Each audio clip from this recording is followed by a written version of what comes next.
Hi. All right. Okay. Okay. Thanks, Raul. As Raul mentioned, what we're going to be talking about today is resume writing. And as he mentioned, it is actually, we've put it into two parts. And if we can go on to the next slide, Deb. Let's just walk through the plan. Today, we're going to be doing a lot of work on answering these three questions. What is a resume? Why you should have a resume, and most importantly, and where we will spend most of the time today, is how do you create a resume? How do you write one that captures who you are, what your skills are, and also is clear about the job and that alignment of your skills with the job that you're looking at. Okay, so that's part one today. Next week on Wednesday, we'll go over some of the high points of today's presentation just to warm you up a little bit. But we're going to spend most of the time talking about your resume. And Deb will get into the details about, what do you mean my resume? The homework assignment, if you will, that we're going to give you so you're prepared for next week. And then as a wrap up, we'll talk a little bit about, okay, you have a resume, what next? What about submitting that resume to employers? What about cover letters? What about interviews? So we'll start answering some of those questions for you next week. Okay, if we can go on to the next page, let's get into the specifics about what we're going to be doing today. As I mentioned, answer that question, what is a resume, and why you should have a resume. And keep in mind that it's not simply your list of your work experiences. This is a tool that helps both the possible employer and you understand your talents, your strengths, and how to think about finding a good job, a good fit for you. We will explain the difference between a resume and a CV. For most people, you don't have to worry about this CV, what is it? But we want to make sure that you do know the difference. Sometimes that's important for certain kinds of jobs. Then we'll get into the parts of a resume. You can't write a particularly good resume if you don't know how it should be organized and how to think about those various parts. And specifically the type of information that is useful to put in a resume. And we'll talk about where that information belongs in the resume. So anybody who's looking at it can see quickly what your experiences are and if you would be a good fit for that company. Then we'll get into some of the do's and don'ts for writing a good resume. There's some just basic pieces of information that are good to keep in mind so that you've got a strong paper copy of, if you will, your sales pitch, why somebody should hire you. We've got some suggestions on helpful places to look for ideas.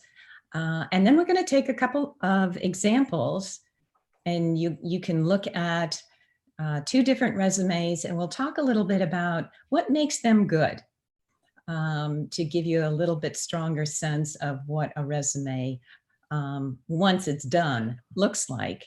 And then finally, we'll get into your homework assignments so you feel ready to put together, either update a resume that you might have, or write a brand new one, or make up one. But Deb will get into that. And with that, I'm turning it over to Deb. Okay, so let's talk about what's a resume. It's a formal document. So it's not going to be something that goes in email. It's actually going to be a document that stands by itself that somebody could print. It gives you contact information so that people know how to get a hold of you if they're interested in hiring you. And it's a summary of your experience. So some of that experience we'll get into more detail. Some of it could be work experience, some of it could be volunteer experience, and some of it could be education. But you're going to tell them what your experiences are, and then how that shows that you are a good fit, like Barb was saying, for the job. So those, we're calling those your professional qualifications, the things that make you a good person for that job. So the little pieces that we've got here are the work experience, skills and abilities. So that's kind of more general, your education, and then whatever accomplishments you want to talk about with somebody.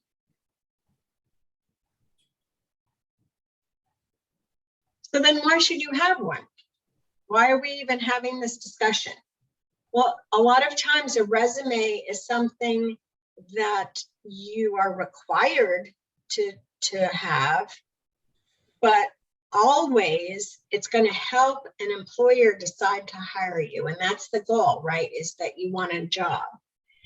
And usually in the United States, you have to have a resume to apply for a job, not always. But even if you don't have to have one, it's always good to have one. And it helps you get organized and prepared. And like we said before, it helps describe why you're qualified for the job. And then we're going to talk about interviews in September, but the resume helps you get an interview, and it helps the person who's interviewing you, who's asking you questions, to know what to talk about. So there's a lot of reasons to have a resume, and presumably, since you're with us today, you're interested in having one. So these are all good reasons.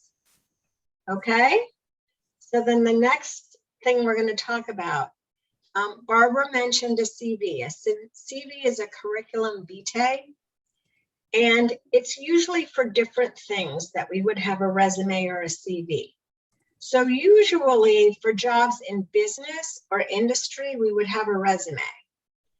If you're going to go into academia, if you're going to go into universities, or you're going to go into research, then you would need a CV. So for most of you, that's probably not applicable, but just in case you know the difference, a resume needs to be much, much shorter. So a resume, we're saying the most you should have is 2 pages. If you can get it to 1 page and you can get all the information, that's even better. A curriculum vitae, a CV, can be many, many pages because it has a lot more information. So on the resume, like we said before, we're summarizing, we're making everything very short. We're summarizing our work experience. We're talking about skills and abilities that are related to the job that you're looking for. We give a little bit of information about your education and some other things that we think are important. But on a CV, you're going to put everything that you've ever done, really. So it's going to be much longer. It's going to talk about the full academic career, about the education, about the teaching experience. If you've gotten money for things that we call fellowships or grants or research awards, those are all things that you would put into a CV. So if you were getting a research job at the National Institutes of Health, NIH, then that would be what you would need to have as a CV. For most of you, if you're looking for other jobs, you're going to be looking at the resume. And like we said at the bottom here, most times, US in the United States, the jobs are looking for a resume and not a CV. And we're going to talk about why some of these things are important. The shortness, for instance, is very important when you go to business because people aren't going to look at it if it's too long. Okay, so Barb, you're back on. Yeah, so let's talk a little bit about the parts of a resume. As you can, whoop. as you can see, there are really 5 basic parts to a resume. And when we get to the part of the presentation where you can look at a couple of examples, we'll point them out to you again. The first is contact information. So this is pretty straightforward. This is your name, phone number, email, LinkedIn address, if you have it, but not anymore anyway, your home street address. You don't need to put that in. It's not necessary. So this is short, sweet contact information, and a way for the prospective employer to get a hold of you. The second piece or part of a resume is the introduction, if you want to call it that, or the objective. In other words, a good resume should have some kind of statement about what your objective or goal is. What kind of a job are you looking for? And then very briefly indicate those key qualifications that support what you're looking for. So again, this is a fairly short part of a resume that just explains to that manager what you're looking for and your basic qualifications. The third part of the resume, this is the biggest part of the resume. This is probably what most people think of when they hear that word resume, and it's the work history and or experience that you have at different jobs. Basically, this is where you list the job that you've done, the job title, the company, the dates you were employed, and under that, you're going to indicate the basic responsibilities or accomplishments that you did at that job over that period of time. So it's a summary. It's not absolutely everything. And what is difficult and important about this part of the resume is to think very carefully about what your goal is, and then of all of the work that you've done in a particular job, what is the most important information to put in that work history part? Because you cannot list absolutely everything that you did at even one job, and maybe you've had 2 or 3 jobs. You have to think about the relationship between what you did at a particular job and what your goal is now for this new job. And to that point, if you notice, we've got a bullet that says first is most recent or most relevant. In other words, when you start writing your work history and experience, the job that you list first should be either the most recent, if that's important to that manager to understand why, who you are, what you do well, and what your goal is, or you would list the most relevant. So as an example, let's say you want to be a nursing assistant and you've had experience in working in a nursing home, perhaps in a different state or even a different country. But right at the moment, you're working at McDonald's because you need the income. But your goal is to be a nursing assistant at a local care facility. In that case, you're not going to list McDonald's first. You're going to list your nursing assistant experience and the work that you did, the types of work that you did at that job. Whether you list McDonald's or not will depend on those relevant job experiences that show that manager that you would be a good pick for a nursing assistant job that you're interviewing for, or that you're applying for and hope to get an interview for.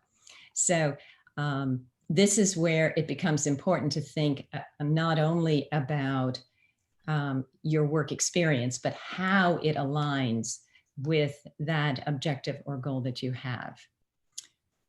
Fourth is education. And in education, what you want to indicate is college work that you've done, or professional courses, certificate programs, those types of educations. You don't need to list high school or that kind of education. And then finally, we've got under 5 other relevant information, and skills and abilities, volunteer experience, all fall under that category. We're going to show you some examples in a couple of minutes. But let's talk a little bit about skills and abilities, because this is a topic that comes up, and you will see in our examples where, again, you have to think about what's most important of what you know how to do to, in effect, indicating, showing how that will align with that goal, that job that you are applying for. So if we could go on to the next slide, we're going to take a look at lots of different kinds of skills. And let's try to sort them out a little bit. The first, we've got 2 big categories. One are called soft skills, and the other are called hard skills. Okay, what in the world is the difference? We could debate a long time, I suppose, about what is a hard skill, what is a soft skill. But the way I like to think about it is a soft skill is a type of behavior, and it can be very difficult to measure it exactly. But it also can be quite important to doing a particular job well. So when you think about communication skills, have you ever heard that expression, well, I know it when I see it? And it's a combination of an individual's ability to listen, to understand, to respond back, but not talk too much. So there's a lot of judgment and a lot of balance going into something that's labeled communication skills. And for any one of those bullets, flexibility and adaptability, well, those are behaviors. Quick learner.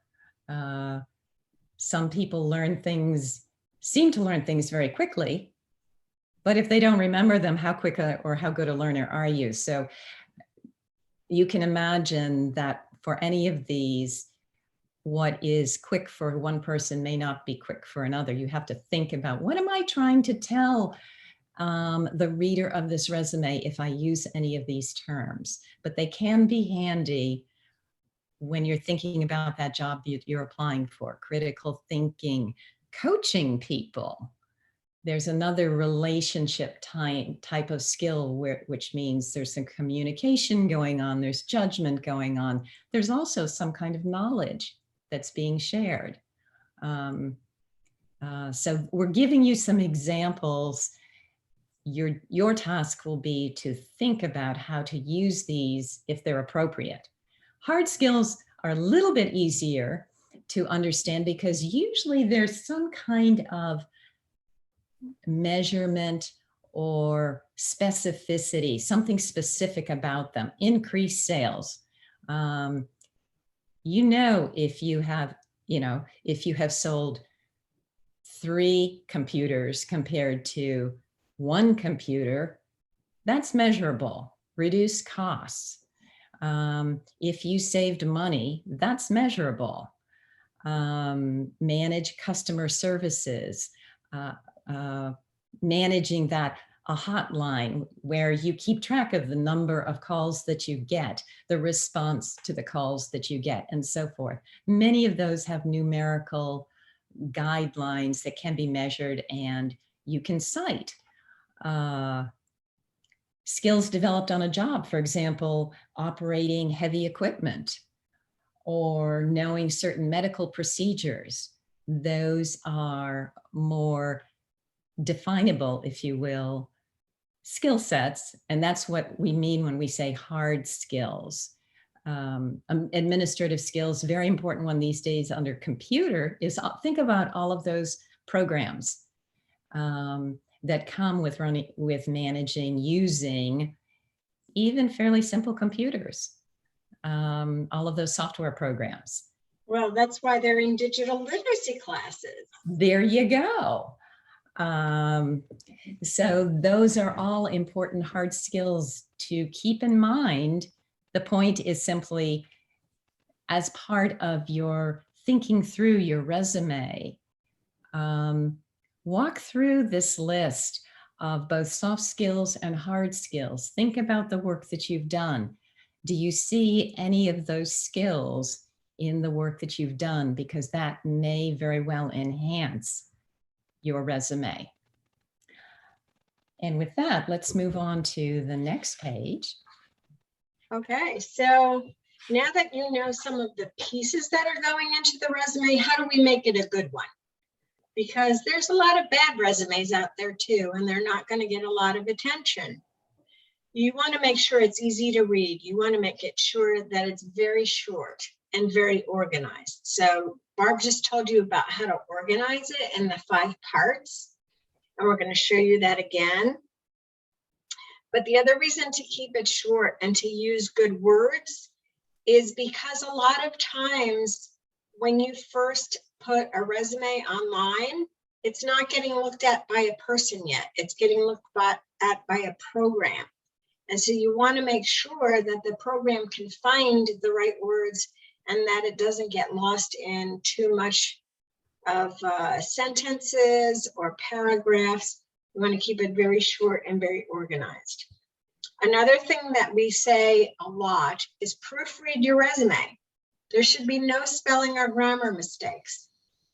So a really good idea on this is to have somebody else look at it and somebody else figure it out, and to use some of the spelling checker software that's in the place that you made the resume. So if you use Microsoft Word or you use Google Docs, they have a spelling checker in there, and even sometimes a grammar checker that will help you get stuff cleaned up if you make a mistake.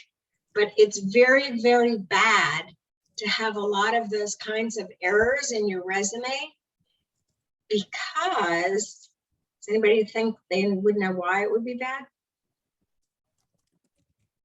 Because the person who's going to look at that is going to say, you know what, they're not very careful. And I don't want to hire somebody who's not going to be careful. So proofreading is really important. And then, like I said, you use very short sentences or bullets. You don't make it very long, and you make sure, like Barbara said, that you put the very important thing in and you think about how to make it just the most important things, because you're never going to be able to say all of the things that you did. And all of those might not be the most important for the job that you want, that you're applying for. Okay, so then remember we talked about this thing about experience. You're going to say what you did. You're going to use active verbs. So you're not going to say, somebody else helped me to do things. You're going to say, I did stuff, right? But you're actually not going to say I. You're just going to put a bullet that says, developed a new process, created new documents, implemented new procedures, okay? And so if you already had a job that you did in the past, that's part of your history, you use the past tense. If you're doing something now, for a present job, you use the present tense. So again, you want to make sure that somebody looking at your resume knows that you paid attention to some of the details of it. Okay, does that make sense to everybody? Yes? Somebody nod. Yes, thank you. Yes. Okay. All right. Thank you. So, and then again, we don't say I did stuff. We kind of make it a bullet. Okay. So we don't want the first person in there. So now let's talk about that a little bit more. So we're going to say what we did, but we're going to say also why it was important and how it helped the company. So if you had some of those hard skills that we talked about, if you were selling things, you would be able to say, I sold vacuum cleaners at Sears and I helped increase sales in that department by 10% a year. I was on, managed the hotline, helpline, and increased call volume by a certain amount. So those are all things where you're saying that you gave a benefit to the company and how it helped that company. So it's different from just saying I did stuff. It's saying I did stuff that was important and here's why. So the other thing, and I think Barb started to talk about this, is when you talk about the things that you did or the skills that you have, you're going to have to say, is this important for the job I'm applying for? So let's go back to her example. If you want to be a nursing assistant, it doesn't matter so much that you were able to run a cash register, because that's not going to be part of the job that a nursing assistant is going to be doing. So you want to make sure that the things that you're emphasizing, that the things that you're saying important, are important for the job that you're applying for. And you want to make sure also that you have the same kinds of skills that you're talking the most about. So remember when she just said a few minutes ago that if you have a recent job that's the same skills, you put the most recent job. But if you have a job that was another job, one or two behind it, that you emphasize that job because that's the same kind of skills as the job you're applying for. So look at the last bullet. This is important too. You may need to have more than one resume. If you're applying to very different kinds of jobs, you might need to change the resume to match the job that you're applying for at that time. You want to make a resume for a specific type of job. So if you want to be a nursing assistant, but while you're waiting for nursing assistant, you'd be willing to take another job in retail, then you want a nursing assistant resume and a retail type resume. And you want to emphasize different things. Any questions about that? Because that's pretty important. Nobody? Okay, good. I'm going to keep going then. So here are the things that you don't want to do. We just talked a lot about the things that you do want to put in your resume. Here are the things you don't want to do. You don't want to give middle school and high school information. That's not probably key to most of the jobs that you're at or you're applying for, unless the job description says you need a high school degree, then you would say, I have a high school degree. You don't want to give your grade point averages. That's not important. The only thing that might be important for is if people are just now graduating school, and that's probably not most of you, right? So those are the much younger people who haven't really had a lot of jobs yet. We talked about the passive language.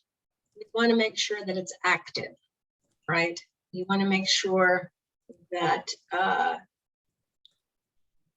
you use those big active words like I talked about before: develop, create, implement, manage.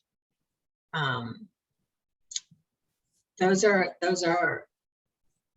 active words, and they mean that you were very much doing things. Active being the doing part. It's not appropriate to include photos. You may not want to list jobs that didn't last very long, and you don't want to give information that can cause discrimination. So you don't need to talk about citizenship. You don't need to talk about your family, marriage, children, pregnancy. All of those things can happen later when you're actually in the process of getting hired, if you need to talk about any of those, but you don't give them in your resume. And like Barb told you, you don't give your home address, you don't give a social security number. The reason for that is that when these things go into databases or you're sending them in the email, you don't want to put a lot of information out there that could be stolen and that could give you some identity theft problems. So you don't use those. You'll give the contact information, like she said, that's kind of short and sweet, of your name, your phone number, your email address. Okay, questions about that? So we talked about do's and don'ts. And now I'm going to let Barb talk about how to start. So the good news is that you don't have to try to invent a resume structure anymore. You can go to Google Docs, you can go to Word, and we've provided you with those links, and see some examples of resumes and decide which one you think would work best for you. So long time ago, before these wonderful programs were invented, we had to somehow create the structure all by ourselves. But now there are programs that do this part for you, which means that you can spend a lot less time on the formatting and a lot more time on the thinking about what is the information that is important and how does it look best to present it. So I would encourage you to, if you will, just, go out online and see what looks good and see what seems to help you tell your story best, because that's what the resume is trying to do in a very short amount of space. And as it says, a couple of kind of key principles of a resume, and Deb has already mentioned this, is make it easy to read, which is why you leave white space. And everybody knows what white space is. Yeah, it's where the print isn't, right? White space helps with understanding. And also the idea is to keep it simple. Too much fancy, and you're going to start distracting your reader and may confuse that reader or even discourage the reader. And if it's running through a computerized program, of course, a computerized program is not at all interested in graphics. They're searching for keywords and key pieces of information. So with that, let's take a look at an example of a resume. Now, I realize this is pretty small, so it's going to be difficult for you to actually read it, and we don't really need to spend a lot of time reading it. Let's look at the structure first. Remember that 1, 2, 3, 4, 5 as far as the way a resume should be structured. Well, in this resume, you can see at the top left, Kelly Blackwell, There's the name, administrative assistant. She puts right underneath her name the job she wants and who she is, sort of I am an administrative assistant, which you gotta love.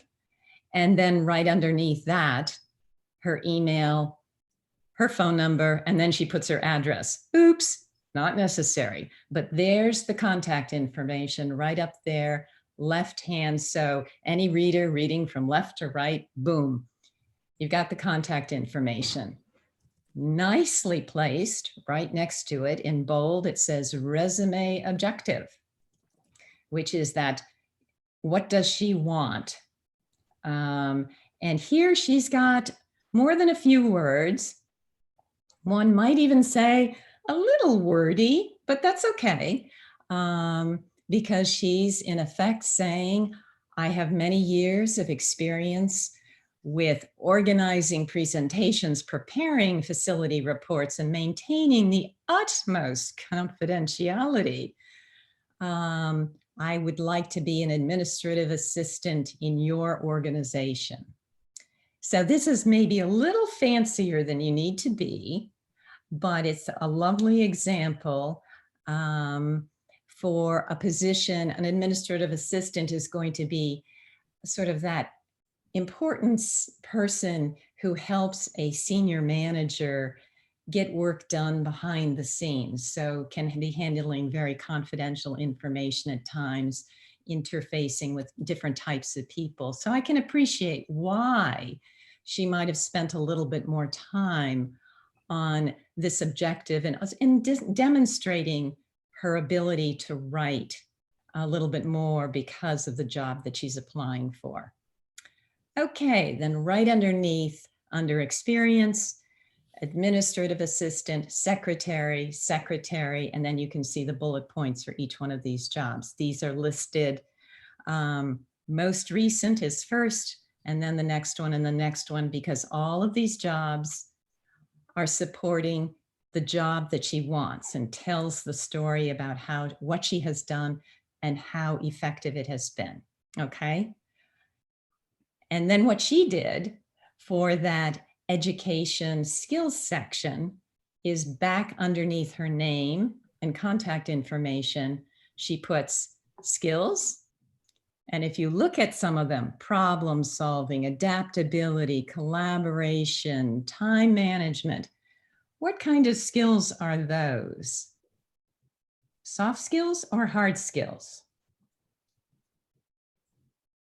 Take a guess. You can do it. You can put it in the chat box. What do you think? What kind of skills are those?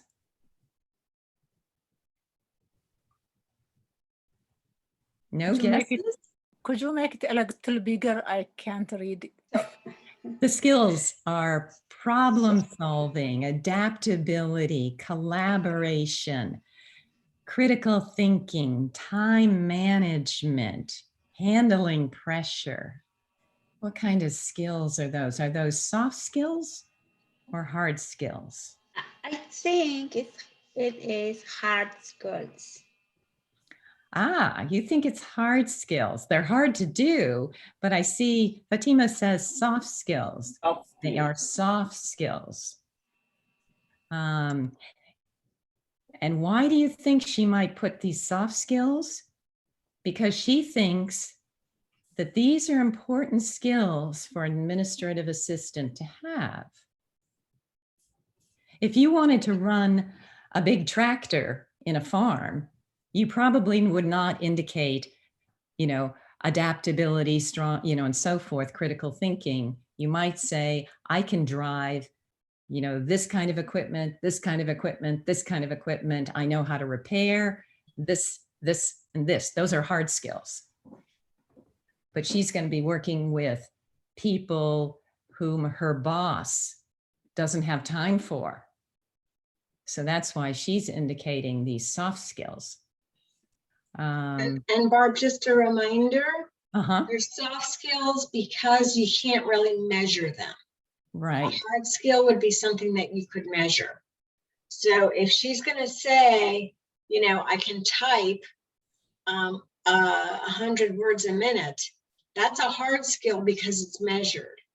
But to say I can do some critical thinking and I can handle pressure, those are not things that we can really manage or measure, but are very important. And so that's what she has done in this resume because it's important to the job she wants. And then she follows that with her education. She went to Brown University, and then under licenses and certificates, she's certified in a particular, I'm not even sure what it is, HIPAA. So here's the structure and the way she has aligned this information about her is very much to answer the question in writing. Here's who I am, here's what I know how to do, and why it would be good for this particular job. Now, this example, as we mentioned, as the bullets say, clear objective right at the top. A fair amount of white space, right? It's short, 1 page, that's all.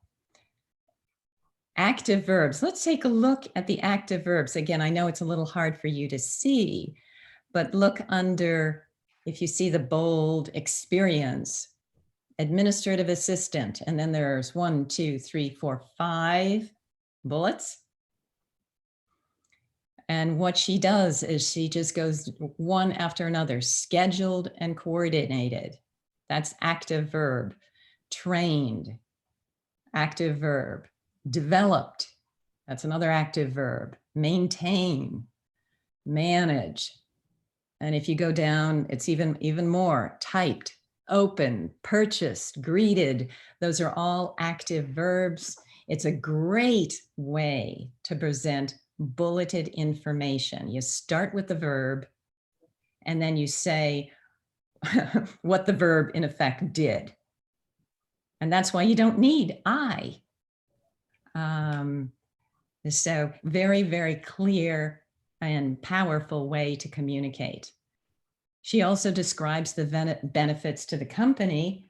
Again, this is hard to read, but in that first section that I was pointing out, it says develop new filing practices, saving the company $3,000 a year.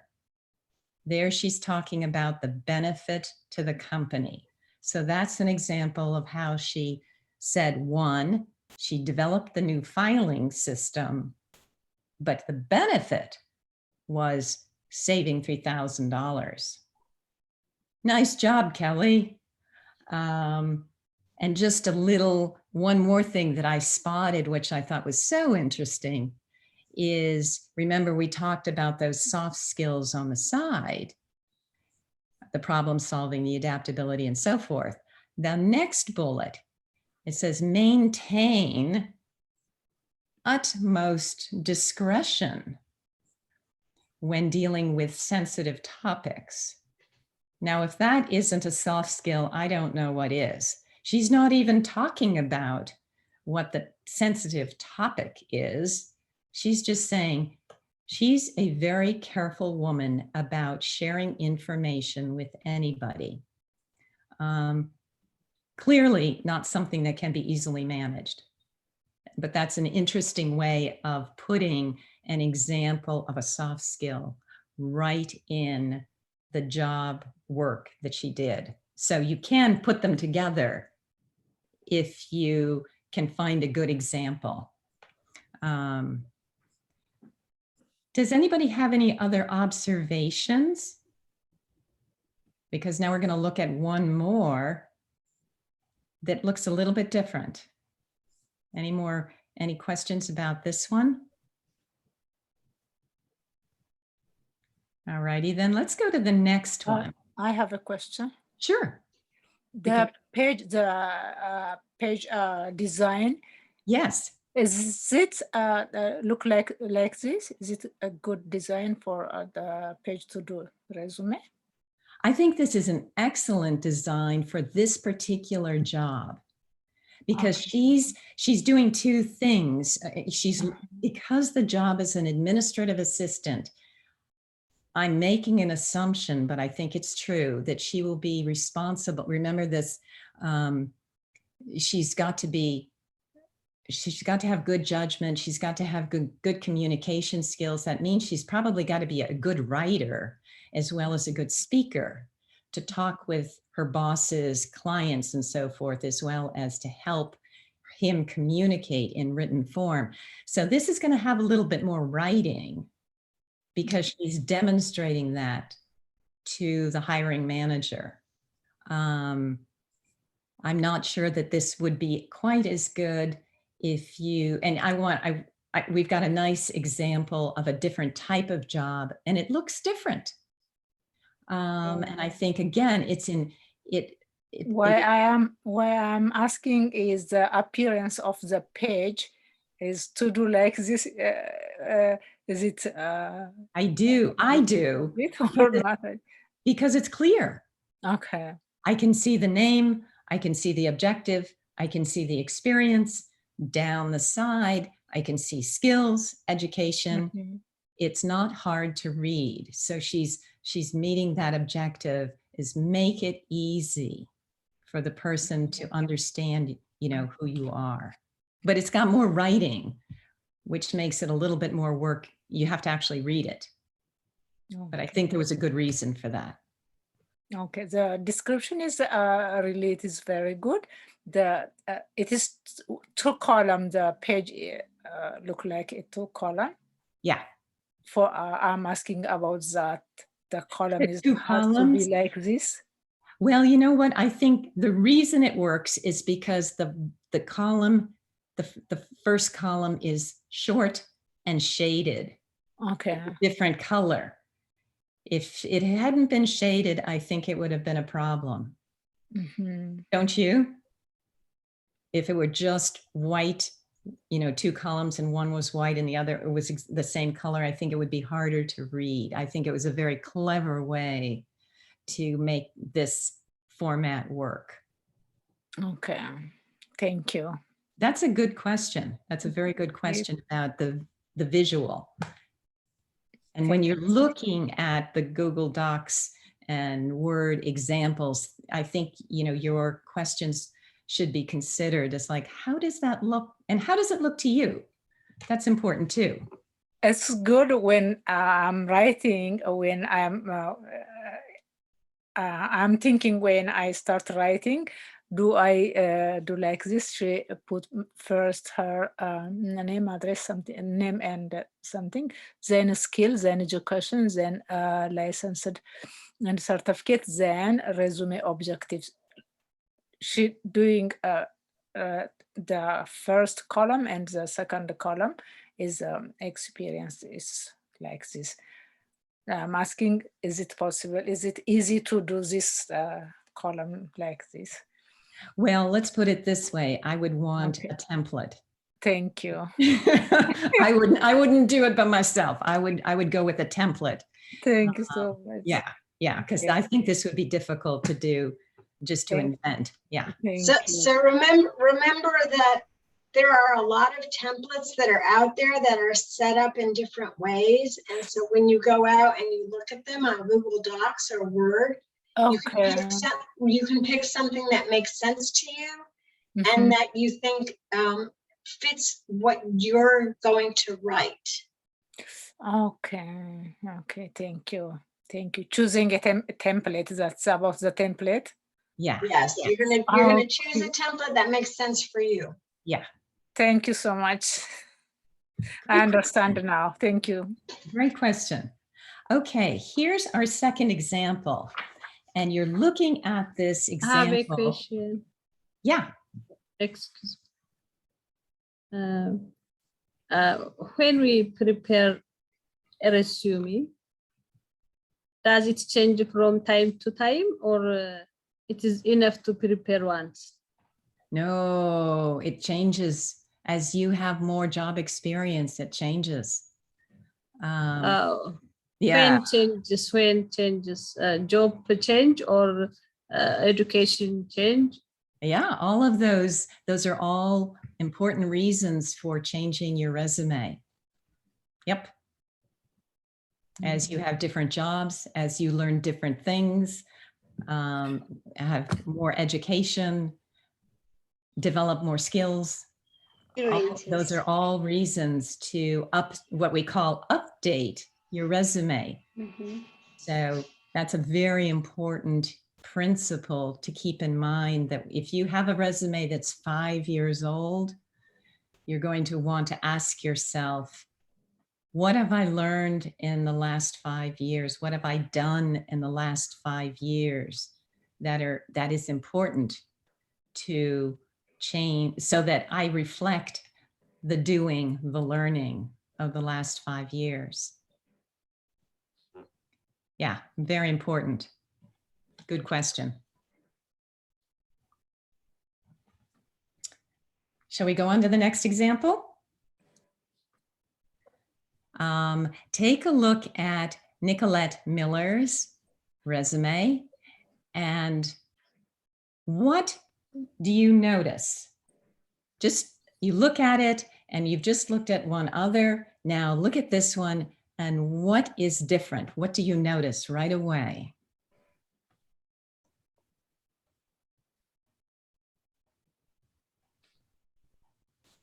Does it look the same? No, it's No. completely different. It's different. Yeah, it's different. Different. What are the things that make it seem different? She uses sentences, not paragraphs.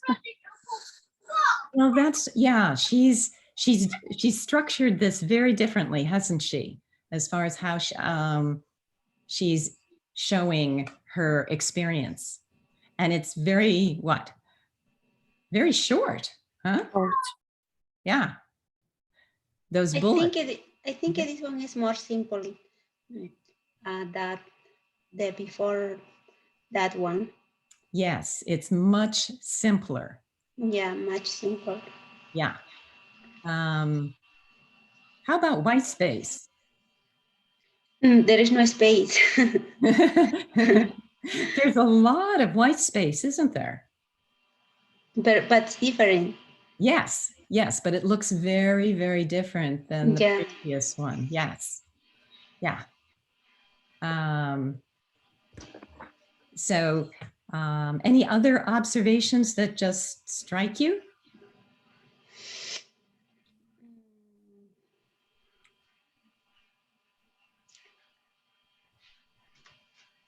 Okay, well, one thing is she didn't put a column on the side, did she? Column, yeah. No, it's down. She's got her name right at the very top, right in the middle. Can't miss it. With her phone number, her email address, okay? So there's contact information right at the top. Summary of qualifications, right there, very clear. Short, sweet. Remember, Deb was talking about short and bullets. Well, there you go. Each bullet it doesn't even go to the end of the page, does it? Very short. You know, bum, bum, bum, bum. She doesn't actually say what job she's looking for. If you read, because I looked for it and I realized, okay, she's making an assumption that the person who's reading this knows what she's looking for. She is a photographer. So there's the qualifications. Employment, again. Look at those bullets. What's interesting, what I thought was interesting was for the top one, if you look at and I don't know if you can read it, it's hard to read, but the first two bullets, there are no verbs. There's no active verb. Deb, are you shocked? Yeah. No, she had some active verbs on the other ones. So if you look at the second job, right. she worked and she managed and she planned and she maintained. And then the third one, she worked, interviewed, and performed. But at the top, she just says she's the primary photographer. Which is a little bit like it's sort of just reciting your job description. So she kind of loses a bit of focus right there by not using an active verb in that first and second bullet to talk about what she is doing right now, which weakens her presentation a little bit, but the rest of it is all nice, consistent, and you get a pretty good sense of her abilities as a photographer. So most of the time she did use active verbs, but this is an example where she misses it, misses the boat in that current job. And the other thing, and we've got this on the slide, is she doesn't describe benefits to the company. She says what she did. She worked in various assigned environments with many different subjects, for example, managed requests, planned lighting, but where she never, not in any of those bullets does she indicate a benefit to the company, which is And Barb, if I could, the second job where she says freelance, that means she works for herself. She Right. had an opportunity to say, you know, how many clients she had or how many events she did during those years. Right, or how she built her business. How she built her business, you know, why she was successful. She had an opportunity to do that, but she didn't really take advantage of. Right. And the point of this, to point these things out to you is not, oh, well, this is a terrible resume. It's a very good resume. We wouldn't be showing you a bad one. We just want to show examples of good resumes where there's an opportunity here to be a little stronger. So as you think about your own resume and you're thinking about those active verbs, you know, is there any example of something you did where you can talk a little bit about the benefit to the company? It's a challenge to, you know, to anybody who's writing a resume to think in those terms and how that might enhance your ability to convince somebody to hire you. And then of course, down at the bottom lays out very nicely education, both a master's and a BA, awards, good for her.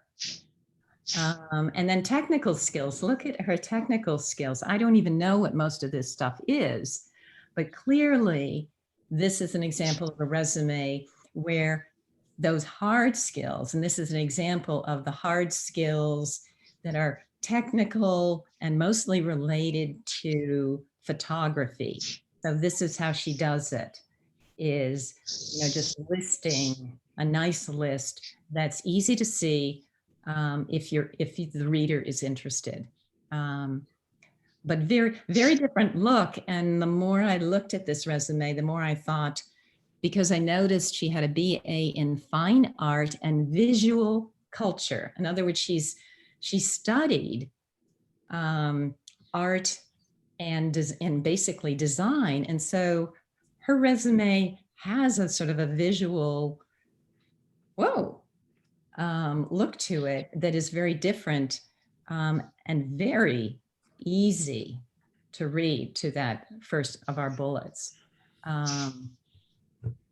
And maybe for her, it was a little bit of an opportunity to use her professional training to tell her story in a visually different way. I don't know, but I thought it was a very good example of visually presenting work history.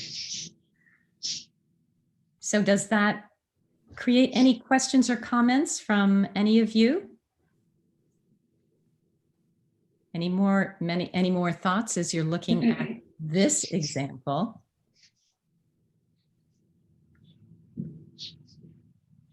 Okay. Yes, question. Mm-hmm. Yes. How can I write a resume without any job experience?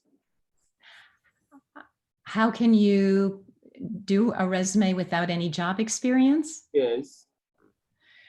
Okay, so you have to ask yourself, okay, what kind of work, education have I, whether I was paid or not? Because if you were a volunteer at an organization, if you were part of a family business, in other words, you've got to ask yourself the question. I'm going to make this up. I'm 27 years old and I graduated high school in this state, and I did 2 years of college. What else have I done in the last 7 years? And you've got to think about that work, those activities, and what you know and know how to do, and create that story, if you will, of what your skills are. Because if you have absolutely no formal job experience, then that's going to be more challenging. Yeah. Deb, do you have any suggestions? So I think there's a couple different ways to do that. So if you don't necessarily have a job experience, but you have some education in the area, you can say what courses were going to be applicable to the job that you have. Or you could say, if you want to go back to the example that Barb gave you before of you wanted to be a nursing assistant, and you hadn't really had a lot of jobs, but you had done a lot of childcare before, then you know about taking care of somebody with some of the needs that would include things like, medical care and first aid and some of the things that might be important in that nursing assistant job. So you want to try to think about the job that you want, what will be important to that job, and then of all the things that you've ever done, what could you use to say, I will be good at this new job? Okay. Does that help? Yeah, sure. Yeah, sure. Yeah, sure, whatever. Okay. But, when you think about this for next week, you can think about what are some of the things that you would like to emphasize, because you're not a 17-year-old kid anymore. So you have life experience. You think about what have you done as part of your life that would be important in getting the kind of job that you're looking for. Okay. Okay. Thank you. And then when you do that and you put together your resume, Yeah. then you're going to work with one of us, and we're gonna help you see what's good and then what could be improved still. Okay. Okay. Thank you. All right. Yeah. Okay. So Barb took you through some very interesting examples. There's a lot of things out on the internet. We only pulled 2 because we didn't want to spend the whole time looking at examples. What we want to do now is we want to do a little review and then talk about what you guys are going to do for next week. So we talked about. Excuse me. I have a question. Yes. If a person has more than one different certificate or different education, different type education. Will he produce different resume? Well, you know, again, you can say, For example, CNA certificate, she have another certificate. The job is a difference. The resume is a difference. I'm sorry, I'm not sure what the question is. Is there a difference with what? What are the things that you're saying? are different? More than one certificate or education skill. Yeah, so you can mention all of those things, but the thing that you want to put first, that you want to put up front, is the one that's for the job that you're looking at. So you might be looking at different kinds of jobs. And again, you might have to have a different resume for a different job. So if you have two different kinds of certificates and you're applying to two different kinds of jobs that those go with, on the one you would put the certificate that's important for that job, and on the other resume you would put the certificate that's important for that job. Okay, thank you.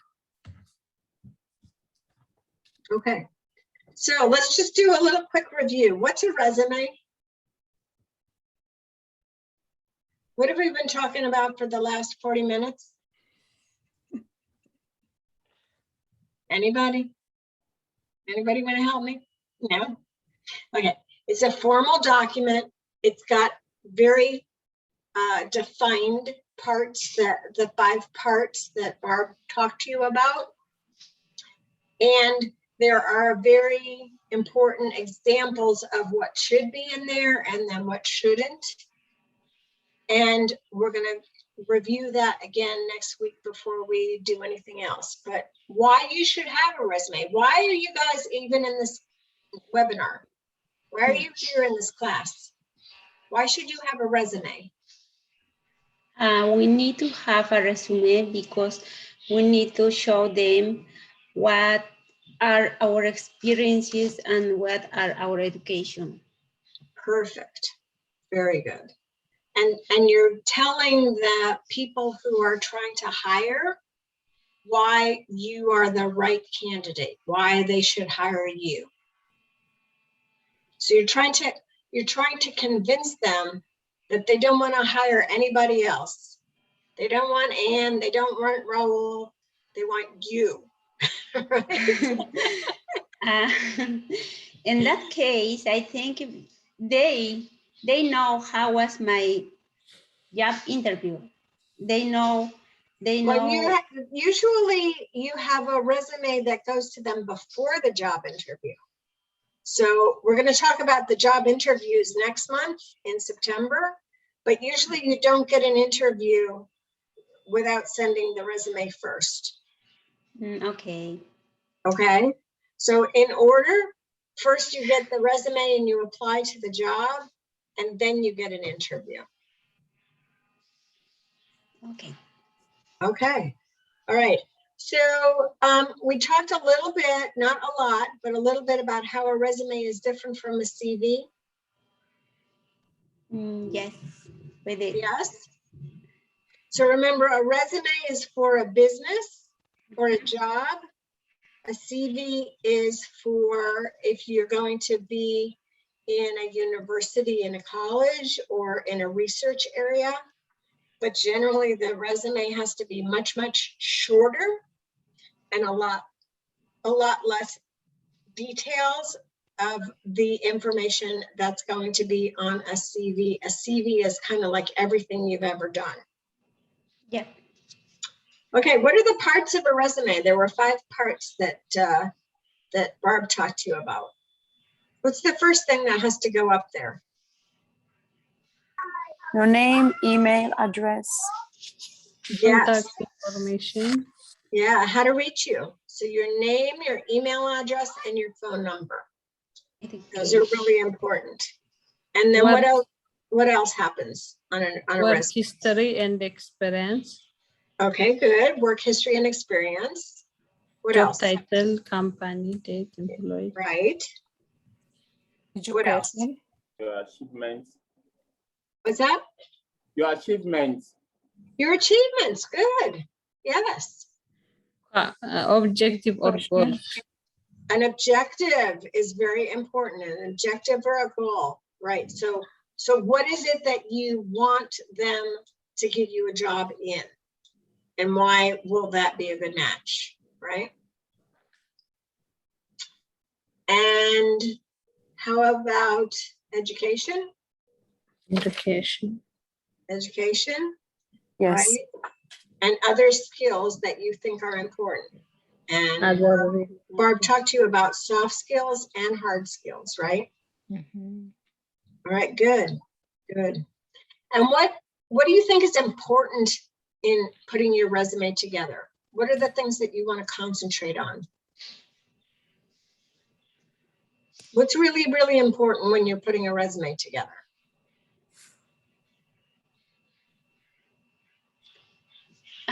For me, the most important thing I think you have to put your education and experiences and your values. Yes, yes. But you also have to make that linked up to the job, right? Mhm. So you might have experience and work history that isn't as much about the job. You don't talk about that nearly as much as the things that are linked to that job. Yep. So, you know, when you are writing about your different jobs, you don't need to spend a lot of time talking about the job that you had when you were a teenager.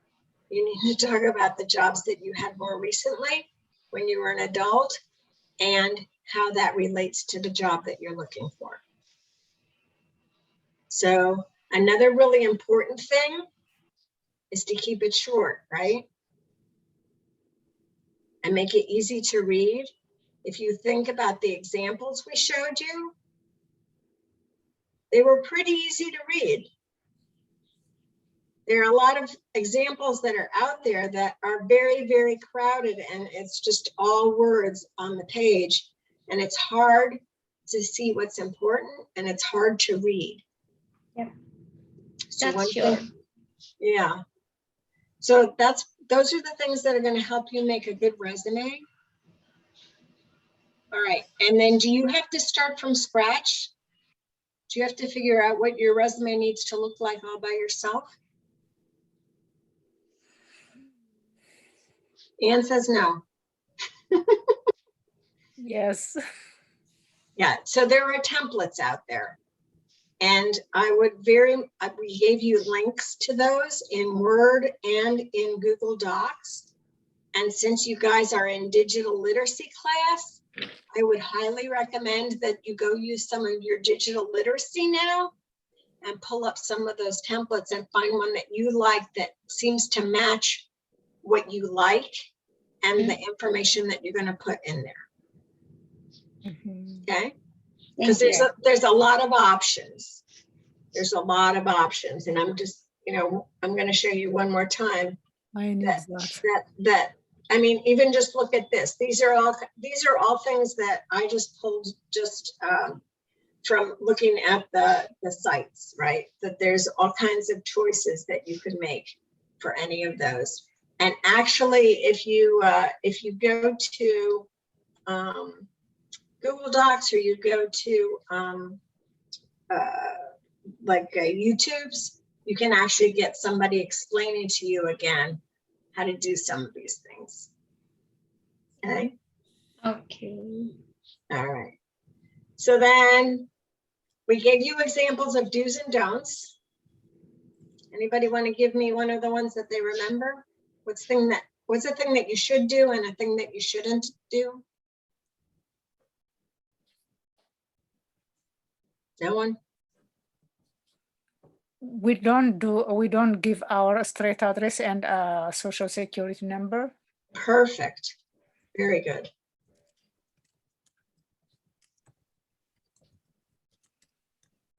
And what's the thing that you should do? Don't use passive voice.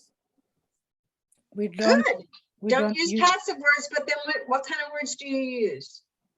Active voice. active voice. Good. Very good. Okay, and Raul says don't put a picture of yourself on your resume. There will benefit. Don't do that. Don't do that. We don't give a GPA. Good. Good grade. Okay, that's right. That's right. Okay. And How about your high school diploma? Yes, we can. Should you mention it? I hear no, you don't need high school diploma. today, I'm sorry. Go Keep ahead. going. Go Keep ahead. going. Okay. I have to. Keep going. I'm sorry. You can finish your point, Florinda. You were saying, I think. I heard what Miss Pomerat said, you don't need your high school diploma. You need maybe your university diploma or some college diploma. Yeah. So the other thing to remember is that usually you'll send a resume, but there will also be a job application form that you have to fill out. And that might be where they ask you about your high school diploma, but you don't need to put it on your resume. Okay. So your resume is the kind of thing that you want people to look at. You want them to pay attention to the things that are most important. But they're going to ask you a lot of other things when you start to go fill in a form. That's when they'll ask you about your home address or your social security number, but you're not going to put that on your resume. Okay, so that's a good review. So now let's talk about what happens now. We're going to give you a homework assignment. So we want you to do a resume for yourself. Your resume. Okay, so if you don't already have a resume, then go make one. Okay, and if you do have a resume, update it. Remember, Barb told you updating means make it good for where you are now. So if you did one a couple years ago, or you did one even last year, there might be some more information that you want to put on it. You might have some information that you have now about some harder skills, that you know some digital literacy information and programs that you didn't know before. You want to make sure it's up to date, that it's current, okay? And you're going to follow all those guidelines.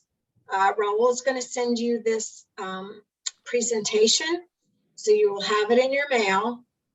And like I said, you can go out and you can get a lot of those templates that we looked at and pick one that you like, so you don't have to start from scratch.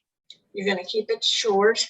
One page is probably really good. If you really need to go to a second page, you can go to a second page. You don't make it any longer than that. And you want to make sure that you concentrate on the things that are important for the job that you want.